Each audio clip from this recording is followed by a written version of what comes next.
Do you love to have mouth-watering dishes at a restaurant?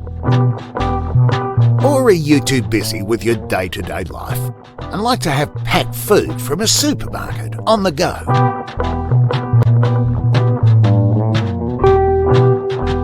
There is a little bit of Knox in your life one way or the other. Knox, you must have heard about us.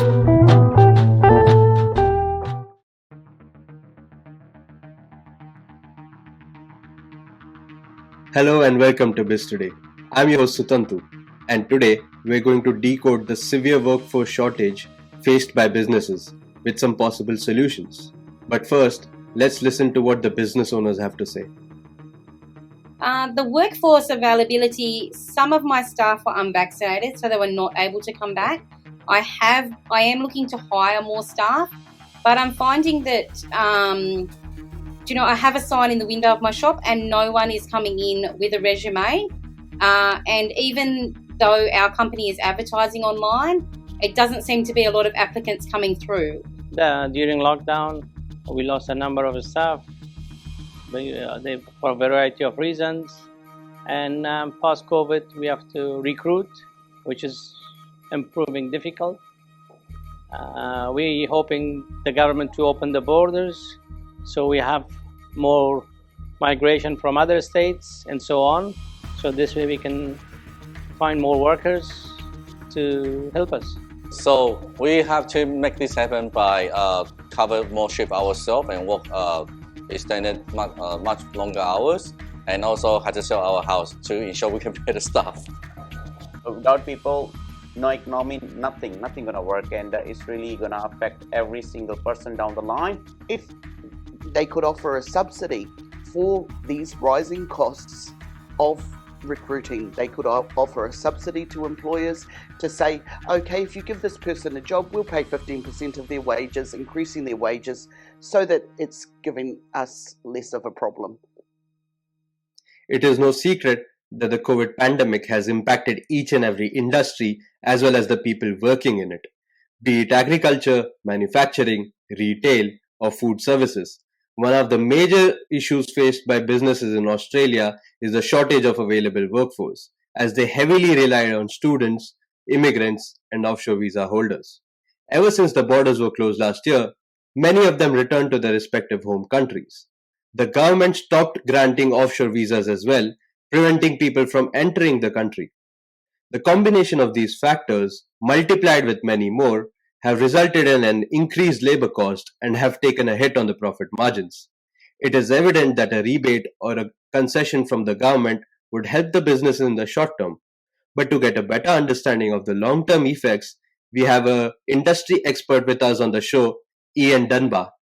Currently, he's the director of Dunbar Executive, a HR solutions company specializing in career management, leadership, and strategy formation. As an educator and a consultant, he has held various senior positions throughout his career, spanning more than 34 years. Welcome to the show, Ian. How are you doing today?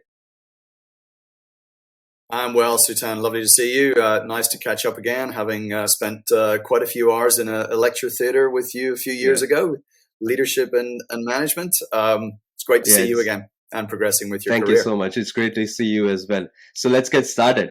The very first thing that comes to my mind is, what is the direct impact of COVID on the workforce market?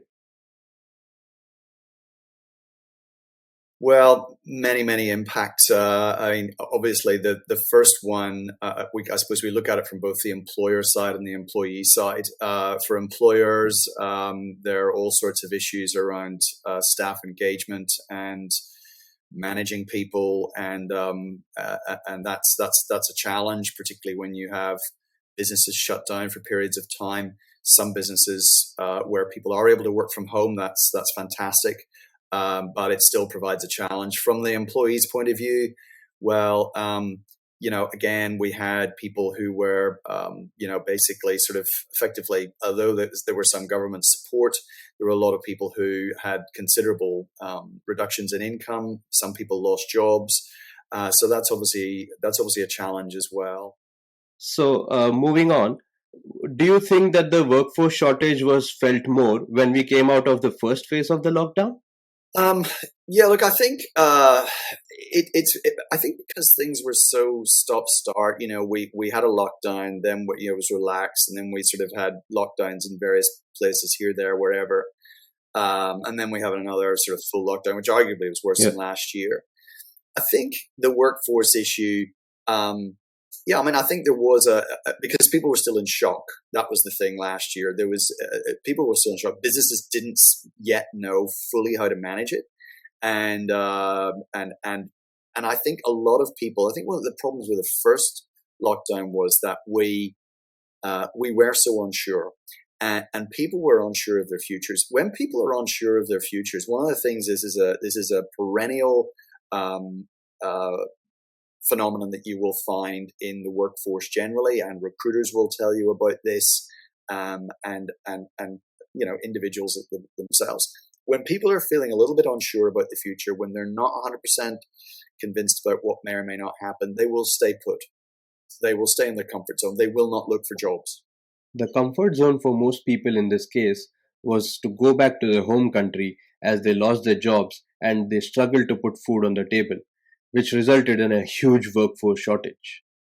While doing some research on this topic, what I realized was that businesses were and are still bidding for people to work for them, which has contributed to increased labor costs. Most businesses are complaining that the workforce has become picky and lazy. Getting the job saver and disaster payments directly into their bank accounts has made them counterproductive as well. They are no more willing to do the hard work or to work at all. I think there's plenty of jobs to go around, but people need to be wanting to do them. Yeah, it just basically just short of people out there. That's it. That's what causing it, and willingness of people to work. So once people willing to do, I think still it's okay. But end of the day, there is short of people or professionals who really want to get into the field and get the job done. Even Ian seconds this thought. If you know you're going to get paid X $100 a week just for applying for jobs, or even if you're getting paid by the government, as a sort of job support, you're working for a company and that company's getting that support. Well, whether it's going direct to you or coming via your employer, if you know you're going to get it anyway, it's kind of, where is the incentive to perform to the best of your abilities and to try to really add value for the organization. In some cases, the workers pushed their employers to work on cash so that they could continue getting the government payments as well as cash from their employers. Most of the workers who are not lazy worked for more than one job on cash, and still the workforce shortage did not ease. So the gist is that the money shouldn't have been sent directly to the workforce as free money. It should have been rather routed through the employers, and even if it meant some strict monitoring, that money was given rightfully to those who are actually working. That could have not only motivated the businesses, but also given a reason to the workforce to come to work, that too legitimately.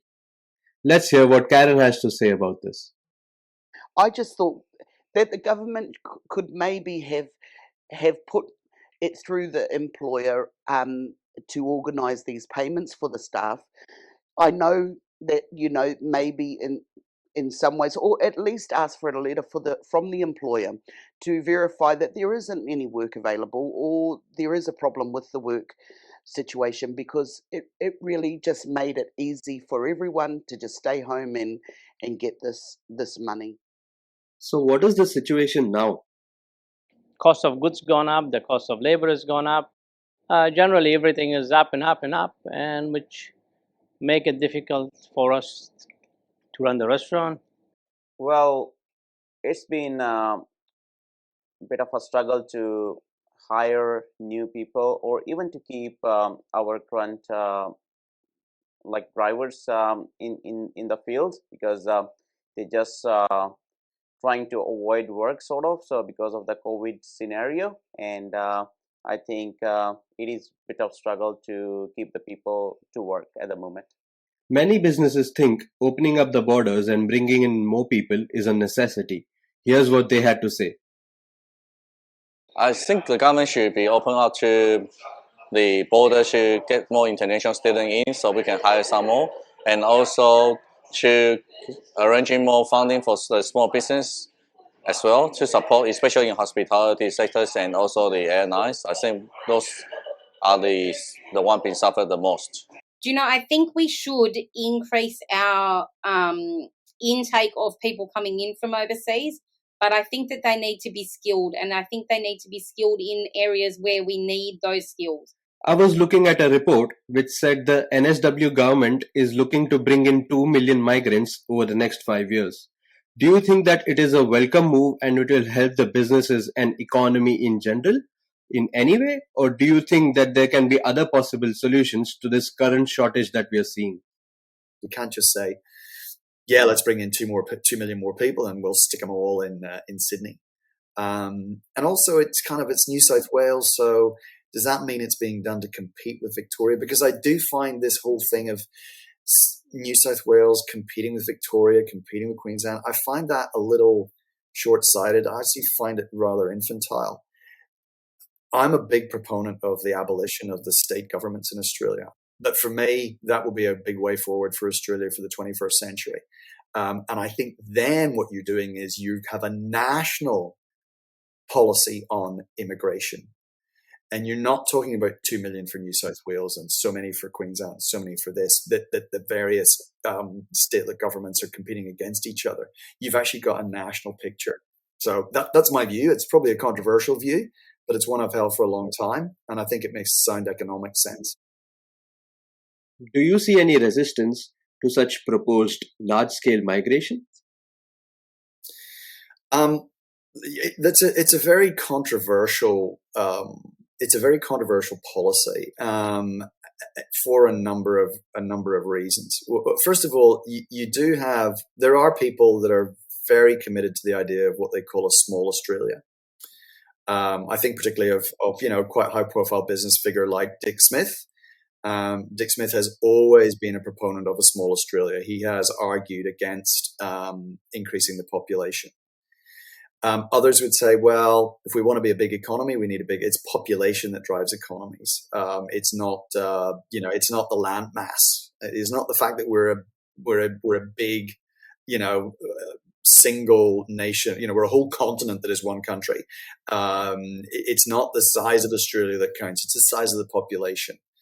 And in fact, obviously, the size of Australia has been perhaps a disadvantage over the last couple of centuries as well. You might say the problem that Australia had in developing that infrastructure and continuing to want to develop that infrastructure is that you've got to get the money from somewhere. And if you're a government, where do you get your money? You get it from tax. And where does tax come from? It comes from people. So it doesn't take a huge mathematical genius to work out the more people, the more tax. The more tax, the more you can spend, the more you can build roads, hospitals, etc. I don't personally have a problem with Australia's population growing. I think it's as I said, it'll be positive for the economy. Looks like it's a steep road ahead for policymakers, businesses, and employees alike. Although some businesses are doing good, most of them are not, and they need to come up with some kind of creative solution. It can be to hire people or to motivate the retained employees to start working till the time the government restarts granting the offshore visas and reopens the border for everyone. Thank you so much for your time, Ian, and for sharing your expertise and your opinion with our audience. So, Tanya, you're more than welcome. I've really enjoyed the conversation, and as I said at the start, great to see you again. And look, hopefully we'll have an opportunity to do this on another topic on another day in the future. I've thoroughly enjoyed it, and thank you for the opportunity to answer your questions and provide some opinions and thoughts. If you enjoyed this video, don't forget to hit the like button and subscribe to our channel for more. Thank you for watching, and I'll see you in the next video.